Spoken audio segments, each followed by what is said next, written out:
My twin sister fell in love with my husband and killed me with the help of our family. She disguised herself as me, sitting shyly on my bed, waiting to sleep with my husband. Even my parents hoped she would live in harmony with my husband and bear him many children. My husband pushed the door open, and my sister blushed as she stepped forward to help him undress. What she didn't know was that the man standing before her was even more terrifying than she was. 1. I floated above, watching as Paige stepped inside. Blood and dust stained the armor he wore. We hadn't seen each other for 2 months. He'd gotten a bit thinner, but somehow even more handsome. My sister, Song Rishu, clutched at her dress nervously, then mustered her courage, stood up from the bed, walked over to Paige, and said softly, "My lord, let me help you undress and prepare your bath." Her voice sounded nearly identical to mine.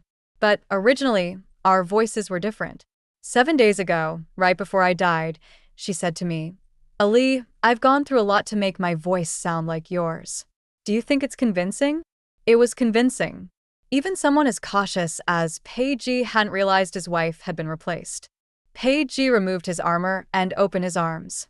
Song Risha blushed, then reached out her soft, fair hands to untie his belt. She wasn't born with fair skin.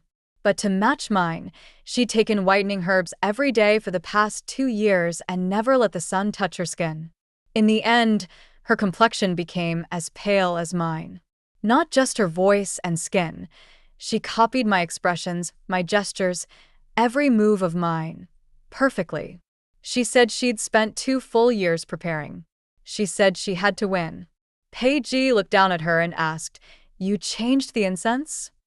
Song Rishu froze for a moment, then replied sweetly, "Yes, my lord." "Do you like the new scent?" Paige frowned slightly. "It's too strong. Not as pleasant as the one you used before. Change it back." Song Rishu quickly answered, "Yes, my lord." Paige turned and headed toward the bath, and Song Rishu followed him happily. Of course, she was happy. She hadn't been found out. I didn't want to follow them to the bath because I knew exactly what was going to happen next. Paige had joined the army at 12. It had been 13 years since. He was full of fire and vigor, and his needs in bed were far from gentle. I didn't know if he'd had any women to serve him during the past 2 months away, but whenever he returned from a long absence, I always found it hard to bear. He never showed me tenderness. He was always so indifferent. "Your parents sent you here to please me. Yet I don't see you putting in much effort." Later, the nanny advised me to flatter him more, and when I did, he became slightly less cruel. But in truth, the one meant to marry Paige was Song Rishu. When Paige returned to the capital from the northern front that year, he had 5 severed heads hanging from his saddle. He told the emperor they were bandits he'd dealt with along the way, but everyone with half a brain knew those 5 heads belonged to members of the 5 families that had once impeached the Pei family. My family, the Songs, was one of them. The Peis were drenched in blood after that impeachment, and Paige was out for revenge. So those 5 families presented rare treasures and stunning beauties, hoping to calm his fury. Song Rishu was one of those beauties. Afraid she'd be tortured to death by Paige, she begged our parents not to send her. They loved her too much, so they made me marry him in her place. Though we were twins, when we were born, a fortune teller said one of us would bring ruin to the Song family. Since I was the quiet one, never crying or fussing, they decided I was the cursed one. They planned to drown me. But Mother couldn't bear it. She risked her life to save mine. I survived, but they locked me away in the farthest courtyard and only let the nanny take care of me. From then on, the world knew only of the Song family's beloved eldest daughter, Song Rishu. No one knew there was another daughter, named Song Ali, who grew like a weed in a narrow, forgotten courtyard. My family never gave me a name. Ali was what the nanny called me. She told me that on the day she carried me to the courtyard, the pear blossoms were in full bloom, the most beautiful she'd ever seen. So she named me Ali. Ali. A parting. It suited my brief, fleeting life. 2. My soul drifted to the bath. Paige was already in the pool, leaning against the edge amid rising steam. Old, crisscross scars covered his body. Song Rishu flinched when she saw them. She was afraid. How laughable. She hadn't hesitated at all when she killed me. I floated to Peiji's side and waved my hand in front of his face. I had always feared him a little, but now I hoped he could sense me, realize that the woman beside him wasn't me. My corpse was still buried in the Song family garden, being devoured by insects. If he could avenge me for the sake of our 3 years together, I'd be grateful. If not, even digging up my body and burning it would be better. I loved warmth. I didn't want to lie in the cold and dark forever. But sadly, he didn't sense me at all. He simply closed his eyes and rested. Song Rishu composed herself, bit her lip lightly, and prepared to step into the pool. Suddenly, Peiji opened his eyes and looked at her. "My lord, why are you looking at me like that?" she asked. Peiji said, I heard you returned to the Song household while I was away."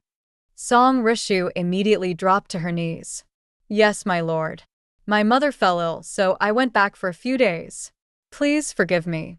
At the mention of mother, I couldn't help but feel a sharp pain in my heart. She once risked her life to save me, but when Song Rishu wanted to be with Peiji, she lured me home and helped poison me. I want to ask her why. Why save me, only to kill me later? Peiji replied after hearing her explanation, "If your mother was sick, returning home is understandable." I was stunned. Peiji had never spoken to me like that before. On our wedding night, he said I was a gift from my parents, and thus belonged to him completely. My life and death were his. I was to endure his abuse, bear his fury. That night, he pinched my face and said coldly, "Even if you do look pitiful, don't think I'll show you a shred of mercy." And he meant it. In the 3 years of our marriage, aside from what happened in bed, he barely spoke to me, let alone let me visit home. "Thank you for your grace, my lord," Song Rishu replied sweetly, then stood and walked over to Peiji, picking up a cotton towel to wipe his body. Just then, a voice came from outside. It was one of Peiji's attendants. "My lord, the emperor summons you urgently." "Understood," Peiji replied, and got out of the bath. Song Rishu stomped her foot as she watched him leave, frustrated that the emperor's summons had come at the worst possible time. 3. Song Rishu returned to her room and spun around a few times in delight. My former maid, Year, came in with a tray of tea. "Congratulations, my lady, on successfully deceiving His Majesty." Year had been sent by the Song family 2 years ago after the old matron who raised me passed away. At the time, I thought they sent her out of love. Only now do I realize it was all part of preparing Song Rishu to replace me. They had already decided to kill me 2 years ago. Song Rishu pulled Year close. "Smell me. What scent do I have on me?"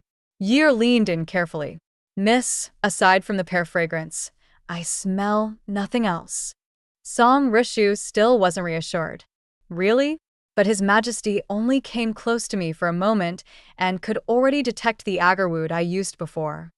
I didn't understand it either. Peiji never cared for incense. So how did he instantly recognize that the scent on Song Rishu wasn't the same? Year said, "Maybe the agarwood you used before was very fine. The scent might linger. But if we keep using the pear fragrance, it should fully mask it." That made sense. Song Rishu lit a few more sticks of pear incense, then pulled out a little figurine and started stabbing it with a needle. "May you fall into hell, never to reincarnate." My name, Song Ali, was written on the figurine. Whoever taught her how to curse people with dolls must have been an amateur. She's stabbed me so many times, yet I haven't felt a thing. After stabbing the doll for a while, she started talking to it. "Sister, don't think you're so pitiful. You had His Majesty to yourself for 3 years. Just now when I looked at him, he looked like a god descended to the mortal world. He's so much better than that bookworm our parents found for me. No, not just him. He's better than every man in this entire world." After I married Peiji, she could no longer live as Song Rishu.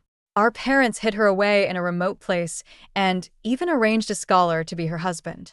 I don't know what became of that scholar. Most likely, like me, he was killed. She twisted the doll's head. You should be thanking me. If not for me, how could you have married His Majesty and enjoyed his love and wealth? Now, all of it is simply returning to its rightful owner. She used to fear Peiji and forced me to marry in her place. But later, seeing me alive and well after a year at Peiji's side, and seeing him rise steadily through the ranks at court, she began to fall for him all over again. She couldn't eat, couldn't sleep, went nearly mad. Year, how often did His Majesty spend the night with Ollie? Song Rishu asked. Year replied, unless His Majesty was traveling on duty, he would sleep with second miss almost every night. Song Rishu glared at her. So what? 3 years of favor, and not a single child. Clearly, His Majesty only used her for some light amusement. She wasn't wrong. Peiji once told me not to dream of bearing his child. So I always took medicine. I didn't want to bring a child into this world, only for them to suffer a fate like mine. 4. Night deepened. Peiji still hadn't returned. Song Rishu, too tired to stay up, went to sleep and told Year to wake her once he came back. I drifted out of the room and sat on the roof, looking in the direction of the imperial palace. I'd heard a few days ago that the emperor was gravely ill. Now that Peiji had been summoned, it must be because he was about to be entrusted with great responsibility. Soon, he'd be second only to the emperor. I wondered, would he take revenge on the Song family then? He'd already shown signs over the past few years. The Song family and the other 4 clans thought sending him treasures and beautiful women would make him forget the past. But how could those things compare to the hatred he carried in his heart? That day, I had gone back to the Song family intending to warn them about Peiji's intentions. But before I could even open my mouth, they poisoned me. The moon sank. Dawn lightened the east. The sun was about to rise. I had to go back into the room. I am a ghost. I fear sunlight. The sunlight I once loved the most. 5. Peiji returned at noon. Song Rishu had prepared a full table of delicious dishes for him. I shrank into the corner, listless and hungry. The last half-month before I died, I had no appetite. Everything I ate made me feel nauseous. When I returned to the Song family, before I could even eat, I drank the poisoned wine Song Rishu handed me. So I guess I really did die of hunger. I'm a hungry ghost. Song Rishu had also barely eaten the past few days while waiting anxiously for Peiji. Now that he was back by her side, her appetite returned. But Peiji didn't touch his chopsticks. He just looked at her, his gaze sharp, fingers gently rubbing together. That was his habitual gesture when deep in thought. Did he suspect something? Why isn't Your Majesty eating? Song Rishu asked. Peiji didn't answer. Instead, he said, You seem to have a good appetite. Song Rishu immediately realized her mistake. She was supposed to imitate my quiet and obedient manner. She put down her chopsticks and lowered her head. Forgive me, Your Majesty, Peiji continued. I heard you were unwell last month. A royal physician will be coming this afternoon to examine you. Panic flickered in Song Rishu's eyes. I knew she was worried the doctor would notice something. After all, appearances can be altered, but the body's subtle differences can't be faked. I was puzzled too. I hadn't died yet last month, so clearly the person he was talking about was me. Over the past 3 years, I'd been sick a few times, but it was always the Pei family's own doctors who treated me. Why was he suddenly calling in a royal physician now? Why did he care so much about my health? Though she was desperate to avoid the examination, Song Rishu didn't dare defy him. She kept asking Year about what symptoms I had last month. Year thought for a moment. Last month, Second Miss didn't have much going on. She just had trouble eating, and meat dishes made her nauseous. But overall, nothing serious. Song Rishu's expression grew tense. The way you say it, it almost sounds like she was pregnant. My heart skipped a beat. But how could that be? I never stopped taking the medicine. Year reassured her. Don't worry, my lady. Even if Second Miss was pregnant, it doesn't matter. She's dead now. The dead can't testify. That's right. I'm already dead. Even if I was pregnant, the fetus would only be 2 months along. Even if my body were dug up, who would be able to tell? 6. The imperial physician arrived at the residence right on time in the afternoon. After checking Songrish's pulse, he and Peiji stepped aside to speak in private. I drifted over and heard the physician say to Peiji, "The lady is not pregnant." So Peiji had actually suspected I was pregnant. That's why he cared. If I truly carried his child, he could act sooner to get rid of it. Peiji responded blandly. "No need to worry, Your Highness. The lady's pulse is steady and calm, neither floating nor sinking. Her health is excellent. If Your Highness wishes for an heir, you will surely have good news within this year." The physician thought Peiji simply wanted a child. Peiji's gaze shifted slightly. "She's healthy?" "Yes, very healthy," the physician affirmed. Peiji looked towards Song Rishu in the distance, then instructed a nearby steward. "Send word to the Song family. Tomorrow, I'll accompany the lady for her return visit to her family." In the 3 years I'd been with him, he had never once taken the initiative to visit the Song residence. Even when my parents came to see me, he rarely met with them. But he clearly hadn't discovered anything yet. If he had, given how he operates, the Song family would have been thoroughly destroyed the moment he realized they had deceived him. When Song Rishu learned he was going to the Song residence tomorrow, she became visibly uneasy. "He's only seen me for half a day. Did he already realize I'm not the real Song Ali?" But she quickly calmed herself. "No, he didn't. Otherwise, my head would have been gone already." Still, something the physician said must have made him suspicious. Go find out what was said just now." She was smart.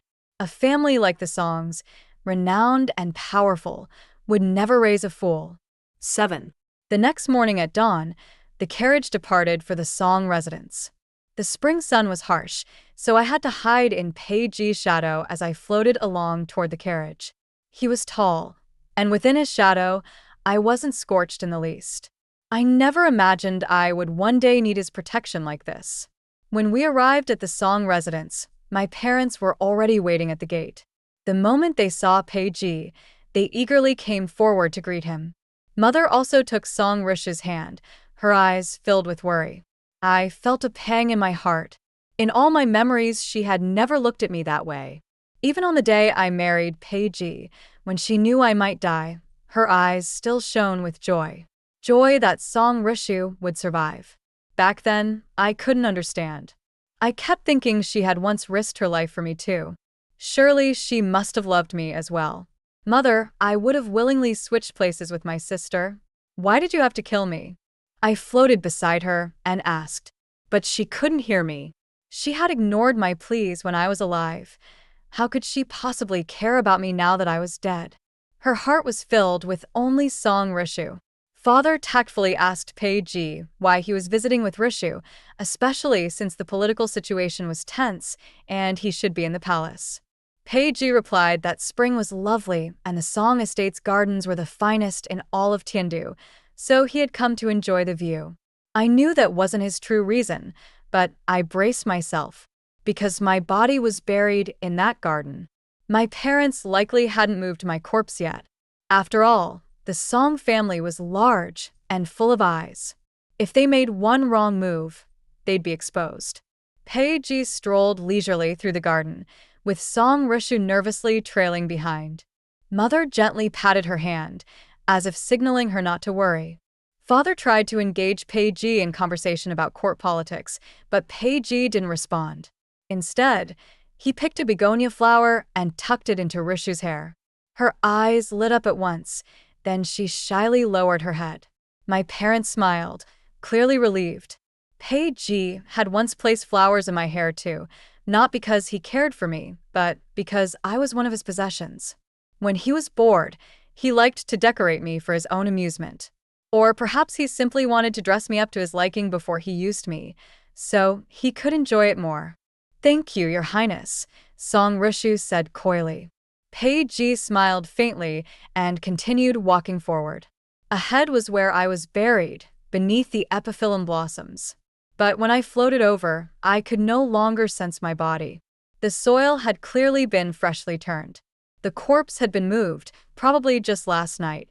In the end, they didn't dare take the risk. Pei Ji had crawled out from a mountain of corpses.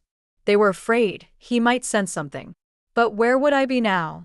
Suddenly, a gust of wind blew through, sending countless pear blossoms drifting past, their scent cool and faint in the air. Pear blossoms bloom before the snow and mark the end of spring. Pei Ji followed the direction of the wind. At the edge of the garden stood a small courtyard.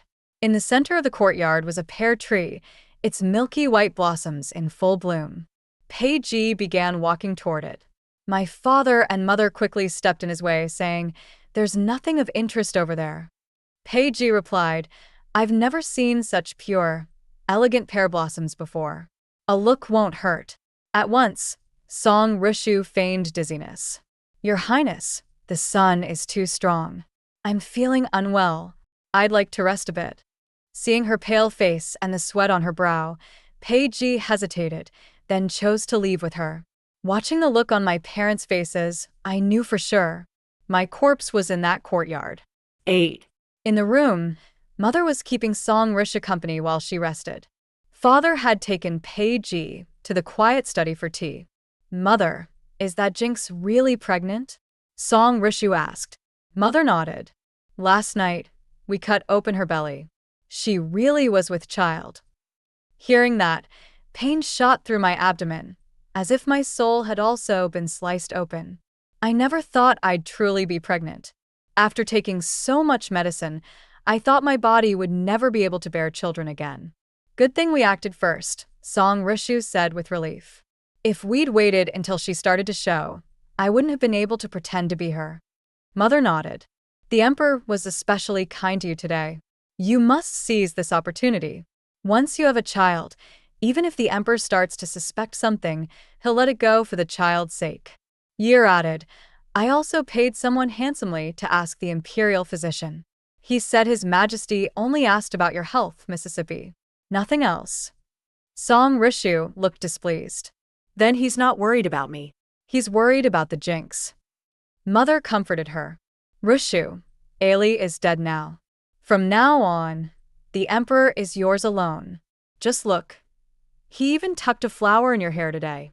You two will grow old in love, with many sons and grandsons."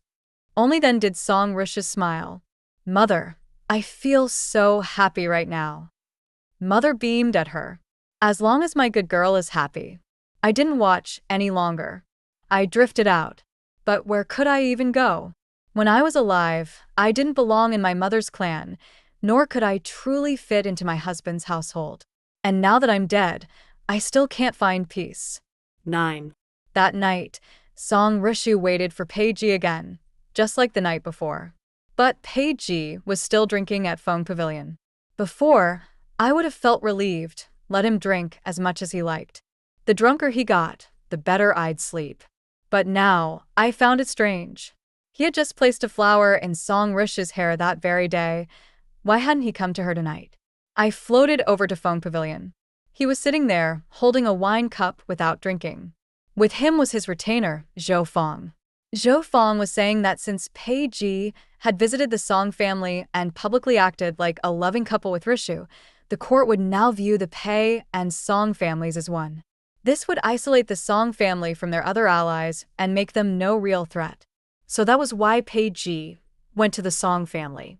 I had foolishly thought he might have sensed something wrong about Song Rishu. I'd overthought it. Zhou Feng continued discussing court matters, but Pei Ji seemed distracted. Zhou Feng noticed. "My lord, is something troubling you?" Pei Ji said, "A few nights ago, I had a dream. I saw Her Grace and a small child standing across a river. The pear blossoms were in full bloom on the far bank. I called out to her, but she wouldn't respond." Zhou Feng chuckled. "Sounds like a dream born of longing. Maybe my lord truly wants a real family now." Pei Ji shook his head. "The day my parents and relatives passed away, I dreamed them too, standing across the river, not hearing me no matter how I called." Zhou Feng quickly comforted him. "Please don't dwell on it, my lord. Her Grace is safe and sound in the manor. It's just a dream. Peiji took a sip of wine. Maybe it's just a dream. After a moment of silence, he added, have someone keep an eye on the Song family. It's strange how she recovered so quickly after just a few days. And it seems they're hiding something today as well. After Zhou Feng left, I sat down across from Peiji, silently watching him. If I weren't a spirit now, I'd never dare look at him like this. He said he dreamed of me and a child under a blooming pear tree. Did he somehow sense the moment we died? Did he ever care? The night wind blew gently. Insects chirped in delight. The moon cast slanted shadows. Peiji drank the wine in his cup. And I had no reflection. After a long while, he finally stood and walked towards Song Rish's courtyard. She was already asleep, leaning by the bed with a smile on her lips. She didn't know how to wait for someone. When waiting for someone who held power over life and death, sleep was a luxury you didn't dare indulge. Year tried to wake her, but Peiji waved her off and whispered, let her sleep. Song Rishu really was a lucky star. Even pretending to be me, she could instantly have what I never did. 10. I wanted to appear in Peiji's dream, to tell him I was buried under the pear tree in the Song family's yard. But I didn't know how to enter his dreams. He was sleeping now, brows furrowed, as if trapped in a nightmare. I'd seen him like this many times over the past 3 years. Sometimes, he'd even shed tears in his sleep. Whenever I tried to wake him, he'd shoot up and grab my throat. Only after realizing it was me would he release his grip. He once told me never to touch him while he slept. He might kill me. I stayed fearful for a long time. Later, I heard that during his years in the northern frontier, he often faced assassination attempts. That was why he never slept soundly. I thought for a moment and cupped his face in my hands, pressing my forehead gently to his. Maybe this way, I could enter his dream. But it didn't work. Someone like him, so wary, so alert, didn't even twitch his eyelid. In recent days, I had tried to reach other people, or even other spirits. But it felt like I was trapped near Song Rishu. Whenever I moved too far from her, an invisible force would drag me back. I didn't know what else she had done to me. Was I doomed to be bound to her forever? Just as I looked up, ready to leave, Peiji suddenly rolled over and pulled me into an embrace. I clearly had no physical form, yet it felt as if he were holding me. Then he woke up. He looked down at the empty space in his arms, dazed for a moment. His throat bobbed as his breath slowly calmed from heavy to steady. Then I heard him murmur, Peiji, don't let her confuse you. In this entire marriage, he had always remained clear-headed, even on those nights when it felt like he was engraving me into his bones. Once the morning light crept in, he would return to being Peiji, the northern frontier king. And I was still just Song Rishu of the Song family. 11. Before dawn, another message came from the palace. His Majesty had suddenly regained consciousness. Peiji entered the palace, and not long after, the morning bell tolled. The emperor had passed away. The entire nation was plunged into grief. The new emperor was still a child, and Peiji became regent. 13 years ago, he had been exiled to the northern frontier in shackles.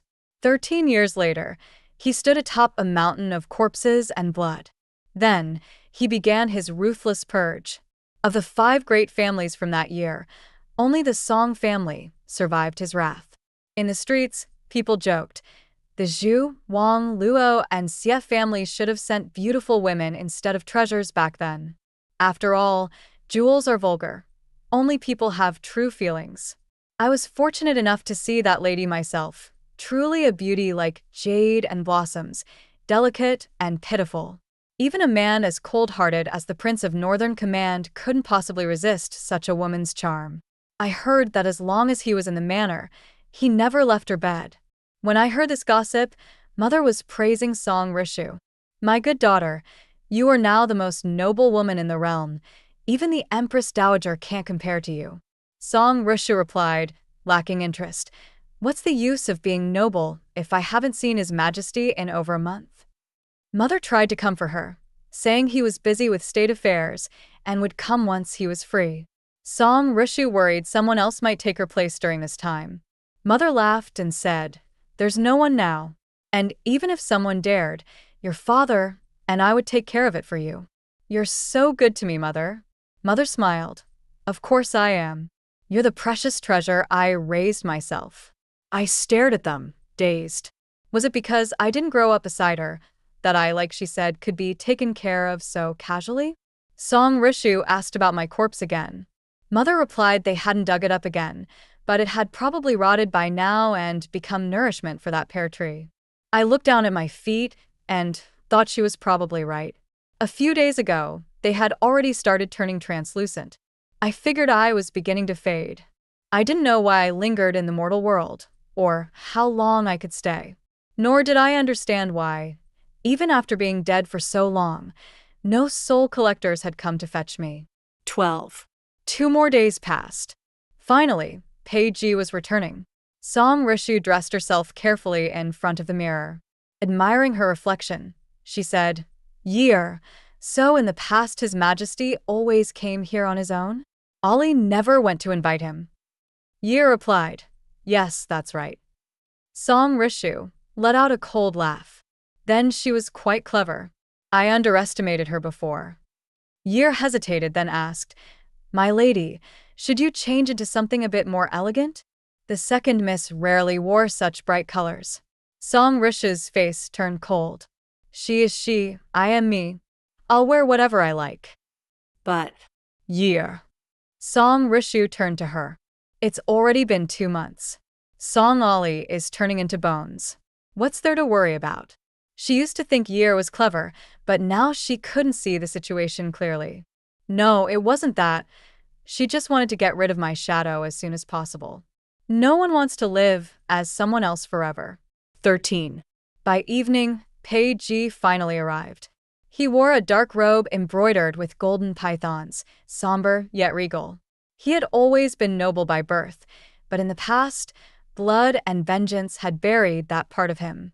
Song Rishu hurried to greet him, her eyes filled with awe and adoration. "Your Majesty, you're finally back." She leaned softly into his chest. Paige still carried the force of his power, and with a beauty in his arms, what man wouldn't enjoy it? He wrapped his arm around her slender waist, and the sharpness in his eyes gradually softened into something gentler. "I'm back," he replied hoarsely. But in the next moment he frowned. "Still wearing that same fragrance." Song Rishu's gaze flickered. I changed it. After your Majesty said you disliked it, I never used it again." Paige stared at her for a moment, as if in thought, but said nothing. They had dinner together, and then he left. As soon as he was gone, Song Rishu tore off all the pearl-embroidered sachets from her body. "I've been using pear blossom scent for so long, I almost pickle myself in it. Why did he say it still smells wrong?" She turned sharply to Year. "Are you lying to me? Are you trying to get your family killed?" Year dropped to her knees immediately. "I wouldn't dare lie to you, my lady." "Then what is it?" Year thought for a moment. "Maybe it's not the pear scent but her natural body scent? They say everyone has their own unique smell." Song Rishu sneered. "Pear scent, body scent. What does it matter? Isn't he just into her face? I look almost exactly like that cursed girl now. I barely recognize myself." But the truth was, neither of us knew. Paige had never said anything about scent when I was alive. I drifted over to him. He was seated at his desk, staring at the inkstone under the flickering candlelight. Back then, he would write while I ground the ink beside him. Outside the window stood a grove of bamboo, and when the wind passed through, the rustle of leaves mixed with the scent of ink. It was a moment of rare peace I cherished. The wind still blew. The bamboo still rustled. But I, who used to grind ink for him, was no longer there. After a while, Zhou Fong came in. Paige asked, "Anything unusual with the Song family?" Zhou Fong replied, "Everything's normal. Nothing seems off." "My lord, did you notice something?" Paige's voice was cold. Her scent, still not hers. Zhou Fong scratched his head. "You mean the lady?" "So, her scent's different. What does it matter? She's still the same person." Paige's gaze shifted. He looked at the plate of pears just delivered to the table. He called someone in and instructed them, "Tell Song Rishu I want to eat pear pastries tomorrow. Have her make them herself." I used to make pear pastries for him. Was he trying to verify the truth through taste? He really was starting to suspect. I didn't expect he would actually care this much. Maybe he just couldn't stand being deceived. That's fine. As long as my body is dug up, everything will be exposed. That pear tree in the courtyard had been with me for 17 years. It grew strong from the sun, moon, and rain, and its sweet fruit had brightened my bitter life. It was good and pure. It raised me just like Nanny did. It was a mother too. It should not have to feed on my decaying flesh and bones. 14. After receiving the message, Song Rishu grew anxious. Why would the Lord suddenly want pear pastries? I don't even know how to make them. Yer advised her not to worry. Mistress, I have seen Second Miss make them a few times. I know the method. Song Rishu immediately had her write down the recipe and then went to the small kitchen to prepare them. She worked through the entire night, wasting quite a few ingredients, but finally steamed a batch. Yer tasted one and said, "Almost there. This is the right flavor." Song Rishu breathed a sigh of relief, freshened up, and carried the pear pastries to meet Peiji. Peiji tried a piece and slowly swallowed it. "How does your majesty find the taste?" Song Rishu asked eagerly. "I was looking forward to it, but honestly, I don't really know how good the pear pastries are." The first time she made pear pastries for Peiji was about half a year after their marriage, when he was recovering from an injury. Nanny had asked her to take care of him, but she hesitated, thinking he disliked her and she might only annoy him. Nanny smiled and said, "Ali, marriage is a step closer to him. Even if you leave, you're still near him. A son who defends the country isn't bad at heart. You have no parents protecting you, and this world is harsh for women, but you can use what you have now to build your own home." Following Nanny's words, she went. Peiji indeed didn't like her, but didn't send her away either. She braved herself and took care of him for half a month, changing his dressings and washing him. The pear pastries were made during that time.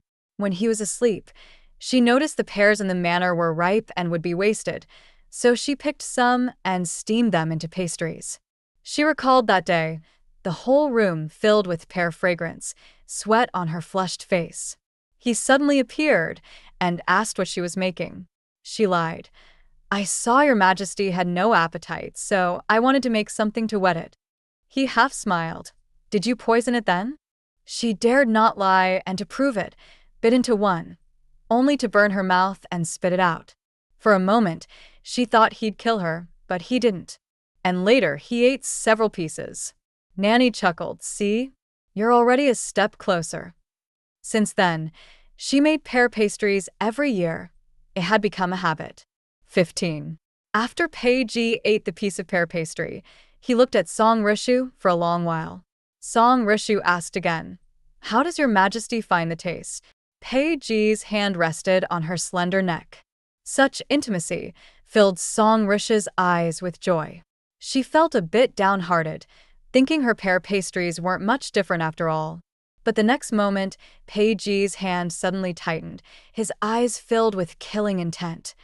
"Who exactly are you? Where is Song Rishu?" Song Rishu was strangled, nearly unable to breathe, her face flushing bright red. She struggled hard to pry his hand away, but against Peiji's strength, she was like an ant trying to shake a tree. "Your Majesty, I am Song Rishu," she said with difficulty. Peiji enunciated coldly, "I'll ask you again. Where is Song Rishu?" Zhou Fong and the others heard the commotion and came in, urging Peiji to calm down. "If your Majesty has doubts, please interrogate carefully. If you kill Lady Song, you won't learn anything," Zhou Fong said loudly. Only then did Peiji slowly release his grip. Song Rishu collapsed to the ground, coughing violently, her eyes full of fear. Yet she still denied it, claiming she was Song Rishu. Indeed, she was Song Rishu, so she wasn't lying. Peiji looked down at her from above. "If you say you are her, then tell me, when you married in, your health was very weak. You took many tonics but showed no improvement. How did you become healthy within just 7 days? And your scent, your pear pastries. Why do they differ so much from before? Only then did Song Rishu realize I was in poor health when I married. Living all those years in that courtyard with food shortages, how could I have been well? But she didn't understand. Besides the contraceptive medicine, when did she take tonics? But she must have taken them. Otherwise, the child wouldn't exist. Did Pei Ji have someone switch her medicine? Did he want a child with me after all? Song Risha shook her head and cried, Your Majesty, I don't know what you mean. Pei Ji sneered coldly. You and she are indeed very alike, but you are not her, absolutely not. Zhou Feng summoned Song Qing and his wife. He wanted her parents to come and identify her. But he got the right question, wrong method. 16. Her parents soon arrived, and they pretended to identify her, firmly insisting she was Song Rishu. They weren't lying, so Pei Ji couldn't find any flaws. What he didn't know was that the Song family had another daughter. That daughter had been married to him for 3 years, Song Ali. Zhou Feng and the others also advised, Your Majesty, perhaps you've been too tired recently. Please rest first. Pei Ji slowly calmed down and left. I followed behind him as he walked in the moonlight. This man, I find I can't quite see through him. Whether it's a person's scent, health, or ordinary pear pastries, it doesn't really prove someone has been switched. By his nature, he shouldn't be so rash, yet he's so certain. Zhou Feng caught up from behind and asked, Your Majesty, what's wrong? Pei Ji stopped and looked at him. Do you remember the dream I told you about? Zhou Feng thought for a moment. Your Majesty, you said you dreamed Lady Song and a child were standing on the other side of the river. You called for Lady Song, but she didn't respond. Pei Ji nodded slowly. Zhou Feng, she may already be dead. In my life, I seem never to hold on to anything. My parents, siblings like this, and her, too. Perhaps there is a child as well. Tell me, what is the purpose of living? I floated in front of him, and from his eyes, I saw sadness. Zhou Feng kept denying. No, Your Majesty, don't overthink. Lady Song is still Lady Song. As for the child, didn't the imperial doctor say there will definitely be news this year? Pei Ji said no more, then thought a moment. Immediately investigate. When Lady Song gave birth, was it a single birth or twins? If twins, then everything will make sense. Calm again, he quickly considered this possibility. But only a few people knew Lady Song had twins back then. The sorcerer had long since traveled far and wide. Nanny had passed away. Only parents and Yer knew. And his parents had prepared well. They wouldn't leave such risks behind lightly. 17. Sure enough, Zhou Feng found nothing. The midwife who helped deliver back then and the maidservants present had all passed away one by one over the years. Perhaps it was they who caused Madame's death. At that time, Madame's health had always been poor, so she returned to her hometown to recuperate. But soon after, news came that Madame had died. I was so heartbroken I could hardly get out of bed. Then Yer was sent by my parents. Yer and the other maidservants were also interrogated but gave no useful clues. In the end, Yer used the excuse that she couldn't endure the torture and stabbed herself to death. Now only my parents and Song Rishu knew the full truth. Song Rishu wore the clothes I often wore and styled her hair as I did when she came to see Pei Ji. She no longer cried or fussed, standing quietly. At that moment, she looked most like me. Pei Ji was somewhat dazed. Song Rishu offered tea and spoke of some private matters only Pei Ji and I knew about. These things happened after Yer arrived, so it seemed Yer's spying skills were quite good. Pei Ji listened quietly and then asked back, Since you remember so clearly, do you still recall what I said to you on our wedding night? Song Risha's eyes tightened. Maybe she thought that by voluntarily revealing those private details, Pei Ji would believe her, but he asked again. After so long. I have forgotten, she whispered. I remember, he said. Even if the child you bear is truly pitiful, don't think I will pity you even a bit. Pei Ji sneered coldly. Forgotten? Then think carefully and come back to tell me when you remember. Song Rishu immediately fled as if escaping. I heard Zhou Fong and the others talking. The Lord's character really changed. He used to rather kill wrongly than let anyone go. Because he cared, he dared not act rashly. When do you think the Lord began to care for the lady? It wasn't obvious before. Sometimes fate works quietly, maybe starting with a cup of tea or a bowl of rice, who knows. 18. My legs began to disappear, leaving only the long flowing skirt fluttering. Based on how I dissipated last time, I reckoned I had only a few days left before I fully vanished. Pei Ji's investigation shifted direction. He sent people to search for an unnamed female corpse. Alive, see the person. Dead, see the corpse, he said. He insisted that if they couldn't find my body, it would prove I was still alive. I increasingly believed he truly wanted to find me, not just prove he'd been deceived by the Song family. I kept telling him I was buried under the pear tree, but he still couldn't hear me. Sometimes I thought he was rather foolish. He dreamed of me under the pear blossom tree, so why not dig there? A few days later, many unnamed female corpses were found, along with many male corpses, even some infants. He took Song Rishu to identify them. None was me. Passing by the children's bodies, he stopped. Most of those infants were girls. My lord, what is it? Zhou Fong asked. Softly, he said, the child in the dream was a lovely little girl. I touched my belly, feeling nothing. I never dreamed of that lovely little girl. I feared I would never see her face. She came when I didn't know, and died with me when I didn't know. These 20 years, it seems I've never held on to anything. 19. As I prepared to leave, heavy dark clouds gathered overhead, threatening a storm. I became more and more transparent, feeling I was about to disperse. Thinking of my killer still at large, and myself forever buried in darkness, brought some regret. But I was powerless. I couldn't become a vengeful ghost like in the stories, no magic at all, not even able to drift far. I didn't want to hide in Pei Ji's shadow anymore. I floated up into the air to see the capital city of Tiandu, the city I had wanted to see properly, but never had. Before I died, the last time with Pei Ji, I saw he was in a good mood. While tying his hair, I asked if I could go out to play on my birthday. He said no at the time. Later, just before leaving, he said to wait until he returned. I knew he had softened and waited with hope for his return, though it ended empty. But it's not too late. I'll take today as my birthday. Today, Song Ali is 20 years old. Though a hungry ghost, I have seen the world's splendor. As I gazed at Tiandu under Pei Ji's rule, a sudden commotion rose. I looked down and saw a disabled beggar gripping Song Rishu's leg tightly, shouting with endless hatred on his face. Song Rishu panicked and had him dragged away, but Pei Ji stopped her, intrigued. Soon, they found out the beggar was the scholar who married Song Rishu.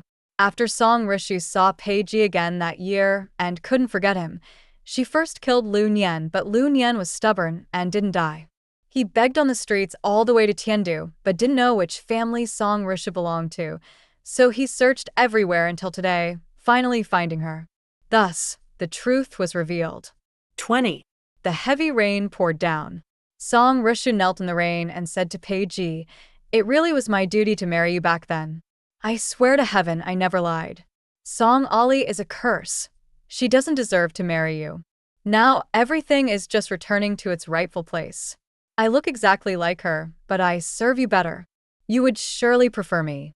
Pei Ji stood under the umbrella murmuring, so her name was Song Ali. Then he crouched down and looked at Song Rishu, a cold smile curling on his lips. "If you are so willing to serve me, why wouldn't you marry me back then but want to marry me now?" Because. Song Rishu trembled, unable to speak. Pei Ji said, "Because you're afraid of death, because what you can't have always seems best, right?" Song Rishu sobbed, "It was originally mine, it was mine." Father and mother also pleaded for Song Rishu, saying all the mistakes were theirs. Pei Ji asked them, "You could have hidden Song Ali, hidden her where I couldn't find her, and let her live. Why kill her instead?" Father said, "She's a curse. She deserved to die." Mother said, "If she were found by you, Rishu would be sent away." Hearing this, I surprisingly wasn't very sad.